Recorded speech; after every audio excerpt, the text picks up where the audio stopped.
Welcome to Chat SDG, where we delve into the realms of sustainability and advocate for a better, more equitable world. I am Bhuvan.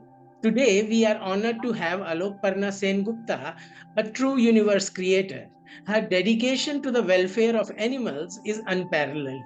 Through her work with Team HSI India, she has championed the cause of creating healthy ecosystems where animals and humans coexist harmoniously. Join us as we explore HSI's journey and the transformative impact they are making in the world. Hello, Alokparna, how are you?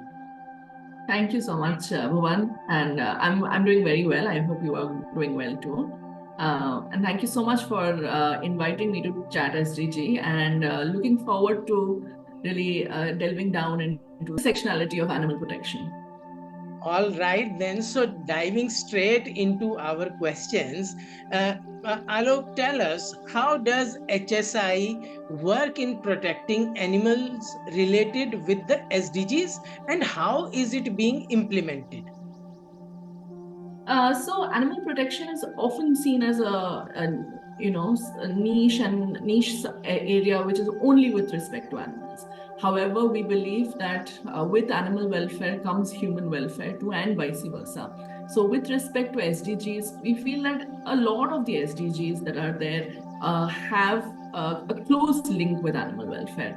So, whether it's zero hunger, clean water and sanitation, responsible consumption and production, life underwater, life below water, climate action, and so much more. So we are trying to link the work that we do with the SDGs and working to create a sustainable future in the sustainable future for all, which should not exclude animals. So that's how we are doing it.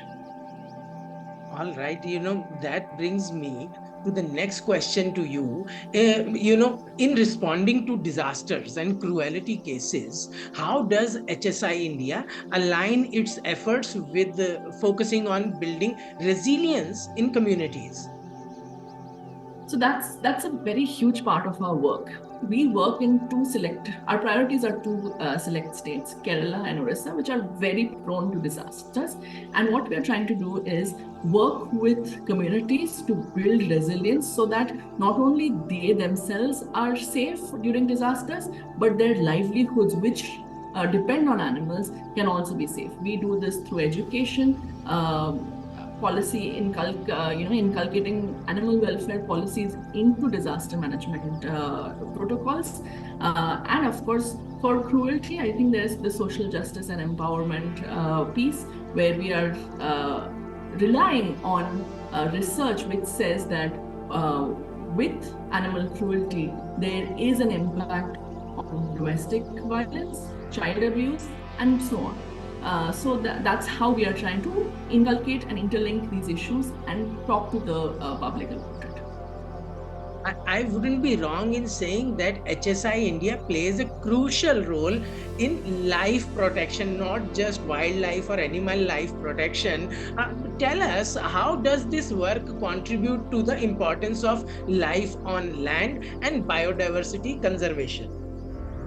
So with respect to life on land, now if I take away all of the life that we are work-wise and work only say towards wildlife, we work on human-snake conflict mitigation, human-elephant conflict mitigation, and that is a system where we are trying to build the ecosystem and reverse the ecosystem from where it has become. So can we prevent the conflict that is happening? People, the maximum number of people die in India due to snake bites, and a much higher percentage actually lose their livelihoods and have comorbidities due to snake bites. So how can we prevent this and ensure that we are not removing snakes from the ecosystem, but learning to coexist with them? And similar is our work on elephants too, where we're creating safe spaces for people and elephants to coexist. Wow. Animals large and small, vertebrate and invertebrate, all are under your domain. Alok, tell us, share some insights into HSI India's initiatives in protecting animals from experimentation and providing better health access and care. So, the COVID pandemic has taught us that if we need to get better healthcare, better vaccines, we need a large number of time. And one of the things is that a drug requires 15 years at least from experiment stage to market stage. So in that case, what we are trying to do is, can we build better systems to test these drugs and chemicals without animals? Because animals are a huge amount of a resource, whether it's with time or with money. So we are working with the scientific industry, regulators, and the academia to see if there is a possibility, and there is, to remove animals from this space and have better systems which can then ultimately make medicines and make drugs more accessible to the public. Certainly, certainly. HSI India is actively involved in policy change and capacity building. Tell us, how does this work contribute to promoting peace, justice, and strong institutions in the context of animal welfare?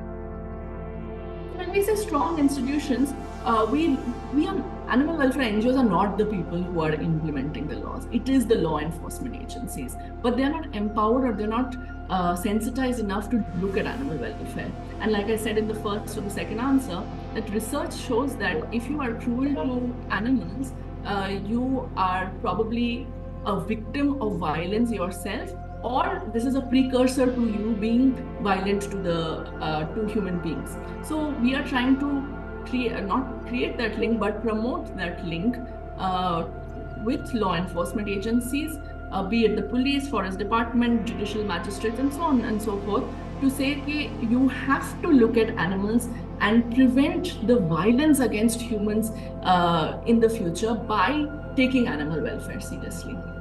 And that is what we are doing through our trainings and through our policies. Wow, fantastic. It is excellent hearing from you. All right, friends, as we conclude our conversation with Alokparna Sengupta, we are reminded of the profound importance of compassion and empathy in our interactions with all living beings. Their dedication to creating a healthier, more sustainable world for animals and humans alike serves as an inspiration to all of us. Let us continue to support and amplify their efforts, striving towards a future where every being is treated with kindness, dignity, and respect. Thank you, Alokparna, for illuminating the path towards a more compassionate world. Thank you, viewers, for your love and action. Until next time, Shalom. Thank you.